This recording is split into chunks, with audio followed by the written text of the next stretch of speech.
Alors on n'a pas parlé de Providence du Poids, est-ce que vous pouvez nous la présenter?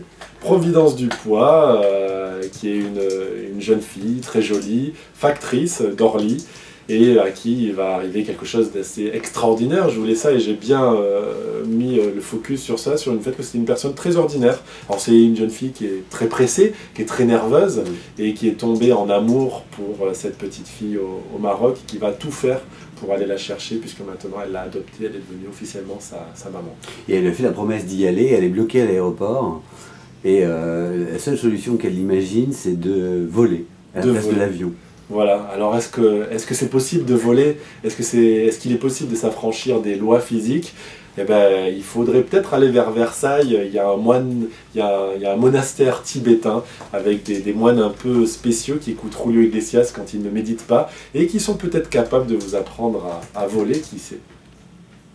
Votre imaginaire, on le sent sur ces deux livres, est très débordant. Ouais. Est-ce qu'à un moment donné, justement, pour que ça donne une histoire, quelque chose de construit, vous êtes obligé de limiter cet imaginaire? Oui, je limite beaucoup de choses, parce que c'est vrai que je pourrais encore développer beaucoup de thèmes, mais j'essaye de me limiter, rester dedans. Je veux que ce soit foisonnant, c'est vrai, parce que ce soit très extraordinaire quand on se plonge dans la lecture de quelque chose, j'ai envie qu'on parte immédiatement ailleurs, qu'on se dépayse totalement.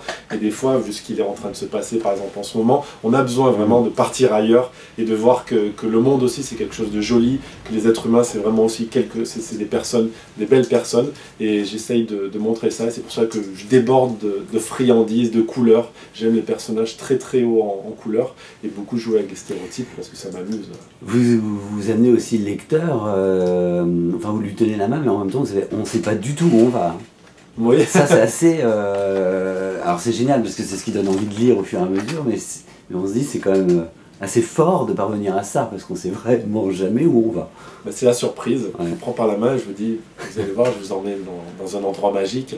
C'est un petit peu ça, c'est comme un tour de magie, en fait. Je vous fais un tour de magie, vous venez avec moi, et là, vous vous dites, oh, comment il fait? Est-ce que vous aimeriez que vos livres, c'est des histoires que, là pour le premier, où tout le monde s'est approprié l'histoire, beaucoup de monde en tout cas, sortent du livre, deviennent des films, est-ce que vous aimeriez ou pas du tout? Que celui-là devienne un film ou... Peu importe. Le Fakir va devenir un film, puisqu'on est en train de travailler dessus. Ouais.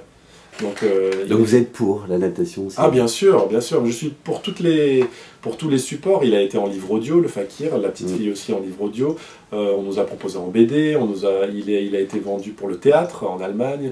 Donc je suis vraiment pour tous les supports artistiques que ce soit, bien entendu. Ouais. Après, je vous pose cette question parce que ça peut après ne plus être la magie qu'on retrouve dans vos livres. Oui, mais de toute façon, une fois qu'on a écrit un livre comme ça qui est devenu public, je pense qu'il faut assumer le fait qu'il peut être transformé, qu'il ne m'appartient même plus. Ce livre-là ne m'appartient même plus, il appartient aux gens. Et les personnes, quand elles achètent un livre, moi-même, quand j'achète un livre et que je lis un livre, il est à moi. C'est-à-dire que même l'auteur, ce qu'il a voulu dire, non, je m'en fous. Je vais le lire à travers mes yeux et moi tirer quelque chose de ça. Et ce livre, et je crois que c'est ça la lecture en fait, c'est prendre possession d'un objet et se dire ça c'est à moi parce que ça me rappelle ça de mon enfance, ça me rappelle ça de mes parents, de ma famille, ça me rappelle une situation. Donc chacun peut en faire ce qu'il veut. Moi je vous ai offert ce livre-là et maintenant vous en faites ce que vous voulez. Justement aujourd'hui ce livre, tout le monde va s'en emparer, en tout cas je vous le souhaite, mais moi je suis pas inquiet pour ça. Est-ce que vous avez une appréhension sur les retours et qu'est-ce que vous aimeriez avoir comme échange avec vos lecteurs? Ben, j'aimerais qu'ils partent avec moi dans ce voyage. J'aimerais qu'ils ressentent ce que j'ai ressenti moi, c'est-à-dire un peu plus d'émotion, plus de profondeur que dans le Fakir. Là, j'ai vraiment mis un gros morceau de moi, un gros morceau de cœur.